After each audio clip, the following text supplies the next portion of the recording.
let me make myself big here. Okay, so Luminar 4 came out, and the big push, or the big new feature was being able to replace the sky. Now, whether you want to replace the sky or not, that's up to you, but there are certainly times when you could replace the sky. For instance, let's say you're in Africa, it's a cloudy day, or an overcast day, and you want to replace the sky because you want to get that feeling of the picture. Because Africa is nice and warm and bright, sunny. So in talking to the developers of the program, because I was part of a beta version for it, that's what they said. They said, you know what, if you've got a blown out sky, that's the idea for this program, to change the sky, swap out the sky, and that's the object behind it. So if you got a nice cloudy day, blue sky clouds, you may not want to change out the sky. It may not be your best, but you don't want to change it. But if you've got a picture in your mind and it's just blown out, the sky is all blown out, as in this example we're going to show you, then that's where the software comes in and is really going to work good. Well, I'm going to just shrink myself down here. So you can see here where my sky is dead to the world. It's blown out. It's just flat. Nothing there.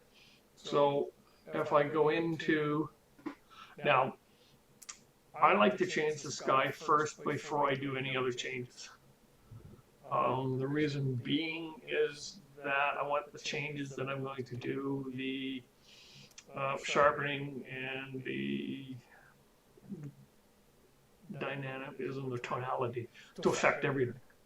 So if I change the sky last, it may be flat, whereas there may be more tonality within the picture. So I change my sky first.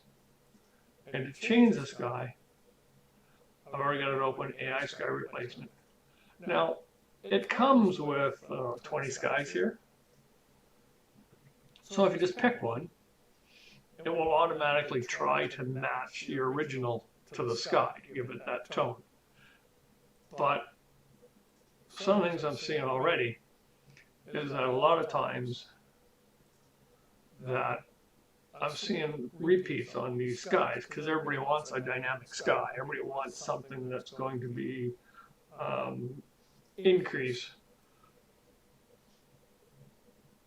the dynamism, increase the sky so it's more pleasing. And I know already, I've seen some of these skies used in other people's photos, but you have an option to load your own custom sky. And if you've got a lot of skies, then you're good to go. You can pick out your own sky. Now, it doesn't matter whether it's horizontal or vertical. So if I was to pick this sky out, it automatically changes it, and it automatically changes what I didn't change. So you can work with things like this. Now, horizontal blending is one of those things. It's like a grad filter. And if you watch right over here, as I move the horizontal filter up and down,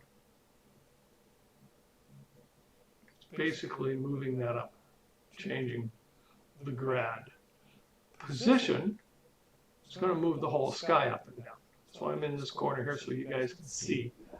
It's going to move the whole sky up and down. And then also, I can relight the scene to match the sky, which is really cool. I'm not liking this sky. I'm going to another one. Let's see if I can find the one I like. There we go. Now again, I kind of have to bring it down. I have to move that sky into where I want it. Let's get rid of all those other adjustments and put my sky back in there. Well, I'm just going to move it down a bit because I think this would be be a better sky. Now I can flip my sky around if I want. I can defocus my sky. And I can relight my scene. I can add a little bit of atmospheric haze. I can give some temperature to my sky, brighten it, raise or lower the exposure of it. So you've got a lot of control over exactly what this is going to do. Now, close gaps.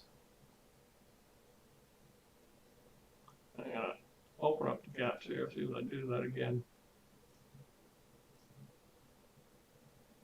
Okay, you can see all the gaps around the trees. See around the tree? So now I just want to close the gaps up.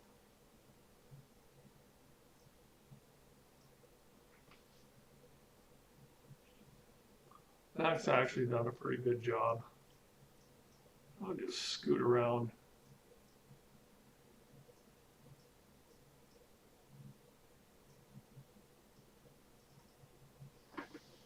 So that's done a pretty good job.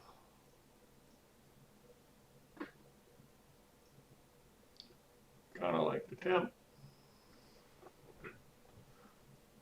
So to me that matches. That matches because of the yellow of the building, the yellow of the sky. The temperature's gone up. So in that matches. And this is where I would start to go in and add a little bit of enhancement. Just boost the structure a bit.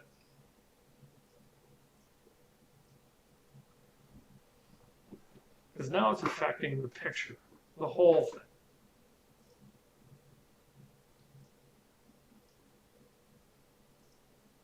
A little bit of sharpening.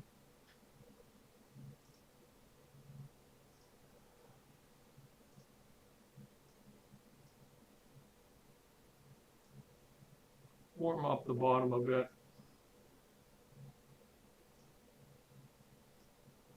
I always seem to make changes.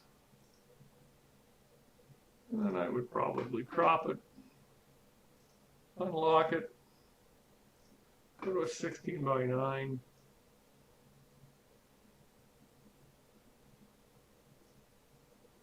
I just bring it down a little bit. Unlock.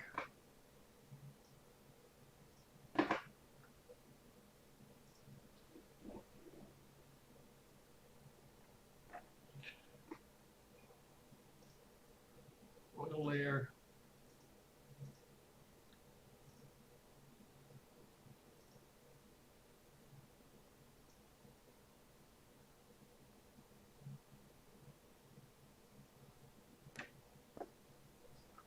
There, and that's replacing the sky.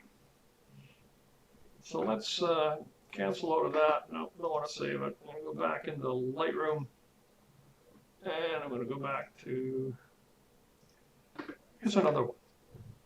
Totally different. Actually, these are across the street from one another.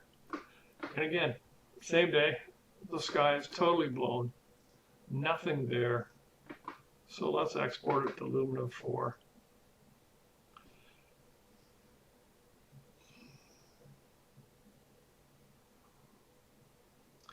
Give it a sec.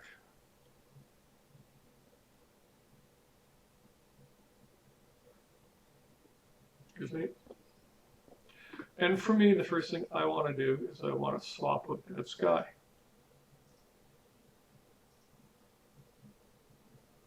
See, to me, that makes more sense of an image. That image I like better.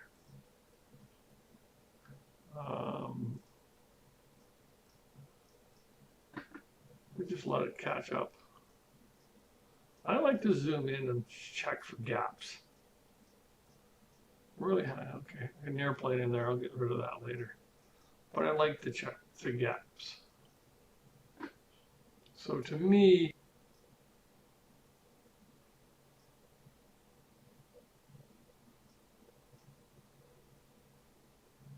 Again, the exposure a bit. And to me, that looks actually pretty good. That looks actually pretty good. And again, this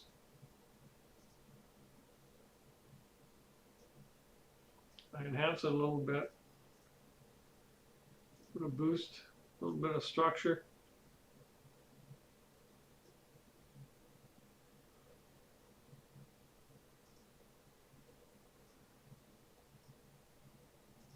Up in a bit.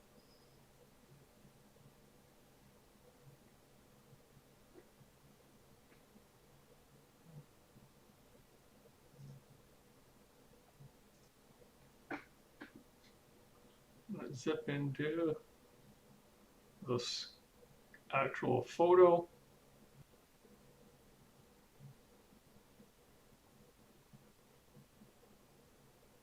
Come on, baby.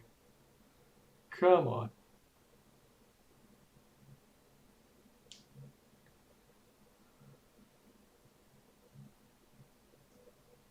Get rid of that plane.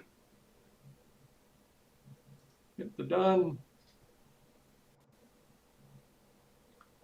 I'll crop it. Again, anybody who knows me, I'm going 16 by 9.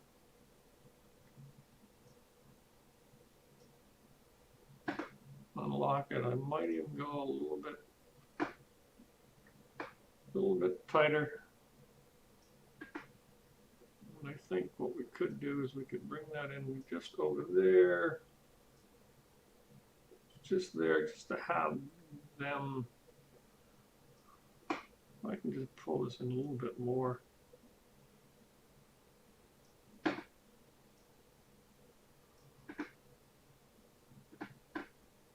Done. Yeah, that looks. Yeah, that looks a little nicer. Kind of like in the center, leading down 2 lines. So there you have it. There's how you change the sky. Again, when you're doing it, you have to look for the light. Where is the light coming from? Does it match your image? And does your image match what you've already done?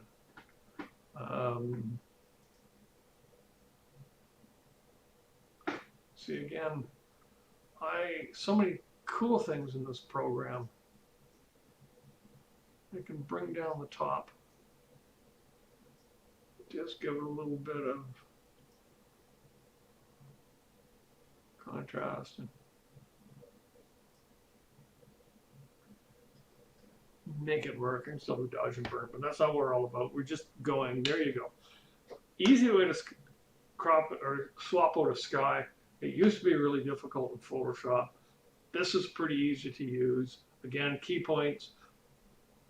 Basically, if you're using to swap out a sky, your original sky should be just blown out. It's going to work it easier. It's going to find it easier. It's going to find all your edges faster and easier. Try to use something that complements the sky. Don't try to make it up. Don't try to give it a great. If it's not a sunset photo, don't use a sunset sky. That's the best I can say there. And like, share, and subscribe to the channel. And we'll see you next time on Who Said Photography.